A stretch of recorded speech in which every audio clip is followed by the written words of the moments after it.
Hi, my name is Bev Fearis and I'm the editor of Business Travel magazine, and I'm here today with Juliet Howie, who is VP Global Sales for Reside Worldwide. Hi, Juliet. Hello. Hi, everyone. So Reside Worldwide is very well established already in the US, but has recently been making inroads into the EMEA and APAC regions, particularly since Juliet joined the company. So Juliet, tell us more about what's been happening. So I'm very excited to have joined Reside in spring of this year, and we just continue to grow. So we're growing in EMEA and APAC. We have an office here now in EMEA that has a reservations team, a customer service team, a supply network team, as well as myself. And then we have a sales director who joined us in August, Jessica Sharp. And then we also have an office in Singapore that we opened towards the end of last year. So, our strategy really is develop and grow. Our client base that we have already demands that we source and find solutions for their business throughout EMEA and APAC, but we're also growing and wanting to include more clients into our whole portfolio. So what would you say, Juliet, are the key differentiators of Reside Worldwide? Yeah, good question. So I would say our platform 360, which is basically an aggregator in the marketplace. So basically all our supply partners are onboarded into our platform, and then our travelers and clients can then book their alternative accommodation. So it could be an apartment, it could be a housing, through this one kind of marketplace. So for example, if you have a booking for New York and a specific date, you put the inquiry through, and then all our suppliers will then bid for that piece of business. So it's kind of a bidding platform that drives a competitive rate situation as well. So you're going to get the best rate in the marketplace, and it's all kind of aggregated in one place. So you can book, source, organize billing, and have access to our customer service. So that's one of the differentiators, I would say. And then Bev, also, I would say how we work with our supply network. So again, we have curated and vetted supply network. They have 50 points to be accepted into our network, but we also do a weekly vetting through Dun & Bradstreet, which gives us a report on the scores, like an SSI score, which is the likelihood a supply will go under in 30 days, or an SER score, which is the likelihood a supplier will go under in 12 months. So it really kind of helps with that compliance and security. It also looks at D&I, sustainability, and criminal records. It's kind of a security and a safe place to be. And because we do that on a weekly basis, you know that you're going to get a really safe network through our system. So with duty of care so important these days, obviously it sounds like you've got that covered. Yes. So basically we achieve this through performance metrics, collaborative development, and consistent communication through our supply chain team, and they have to sign a terms and conditions contract with us, which really outlines performance expectations and data protection to cover that. Definitely. So in your mind, how does technology play into business travel rebounding through as we come out of the pandemic? I think really, really interesting question, because I think as travel's coming back, people are worried about traveling. They're concerned about traveling. How safe is it? How safe is it? How do they find the information? How do they book? What's the best way of booking? And I think technology has the answer to that. They can have it all in one place. They can get the information they need. They can see where they're staying. Mobility platform, also helps through travel programs, and also you can access through our mobile app. You'll be able to see pictures and have a look at where you're going to stay, I think, which helps people. And then we also we have a link with a company called GeoShore, which I think will really help people, because that will give you all sorts of there's kind of 8 key points they look at, and it's COVID in the area. So you can look at the COVID scores in the area you're traveling to.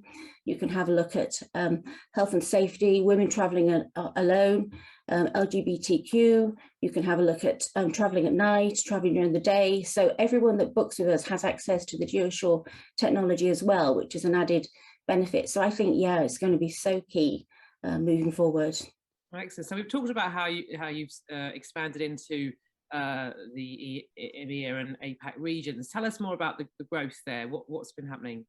Well, during COVID, we kind of haven't stopped, and luckily we've been able to scale thanks to our platform, and also to our client changing patterns. And as the hospitality companies closed their doors during COVID, we were very lucky. We've been able to drive our existing business by a 43% growth, and been able to grow our new business by 32%.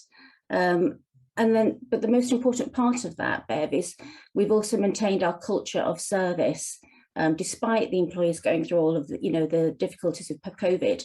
And through our organisation, we maintained a high guest satisfaction score with an annual average client score of 97%, even during that growth and during the pandemic, which I think shows you how customer service centric we are.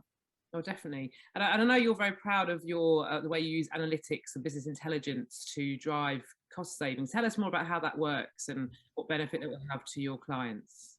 Yeah. So over the last 2 years, we've been working with two very large tech companies, and we've been able to yield their business through our aggregator bidding model I mentioned earlier, which shows a cost saving of 15 to 20%. And by doing this, we've looked at pricing behaviour over the last 2 years, and we conduct pricing audits and looking at benchmarking in certain cities and so on.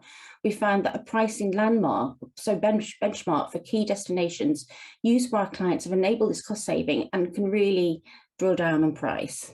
So you say 15 to 20% savings for your clients, which obviously is a huge amount. Tell us more about how that's done. That's achieved. Yeah, so we found, using our case studies, we've put together city benchmarking rates and provide access to the bidding model I mentioned earlier. We can save money and also save time. In saving time, we save an average of 2 hours per booking, but also being able to deliver a 99.4% on compliance through the SLA delivery for response times through our automated sourcing. And really, Bev, our flexible bid features does increase compliance and control while still delivering that choice and flexibility people are still looking, while still optimizing the spend that I mentioned before. And this is all done through a mixture of machine learning, but also human expertise. Excellent. So tell me more about the importance of driving a consistent customer experience globally. Obviously, you're a global business. How do you achieve that, and how important is that for your clients? Yeah, so through our bilateral guest communication, we proactively anticipate the needs of guests for the point of reservation through to departure. So we provide SMS surveying upon arrival. So everyone that stays with us gets an SMS upon arrival, which gives us that real-time perspective on first impressions, so we can then manage the remainder of their experience. And then each stay is then concluded with a 10-question survey, allowing us to manage our team and partner performance according to client expectations. And then that can, revert back to SLAs that we put in place for the client programs as well. So one thing we've already touched on, maybe you could expand on a bit further, Juliet, is how Reside deals with diversity and inclusion and sustainability, two really key issues at the moment. And do you know what? One of the first things I noticed when I joined Reside was their key pillars. And the key pillars are kindness, empathy, integrity, and continuous improvement. And, and that's drilled to everyone that goes from our leadership all to our employees and then to our customers, which I think is lovely. That's, Reside really cares. It's care and be kind philosophy that goes throughout the company. But basically, for our corporate responsibility, we've implemented a specific team dedicated to drive new initiatives and set metrics and targets. For example, we're now certified with the Climate Reality Project to partner in development and execution of these. And then we're working towards carbon neutral status by the year 2030. We have a target to reduce metric ton carbon emissions by 15% throughout next year. And for D&I, our team are obviously working through supporting new initiatives working with this, using our technology, which we can also use for our vetted suppliers as well to make sure they work through our D&I programme. But one of the most important things, and what I really love, is we give back time and resource. So every employee in the company is given one service day per year to support a cause of their choice. Oh, that's excellent. That's a lovely way to finish. So thank you very much for taking the time to speak to us today, and good luck with everything. And I'm sure you'll be meeting lots of our readers soon. Is there any way that they can contact you if they want to hear more about Reside Worldwide? Yes, thank you, Bev. Really excited to speak and would love to engage with new clients to talk about how we can help with your program. So please email me on this email address.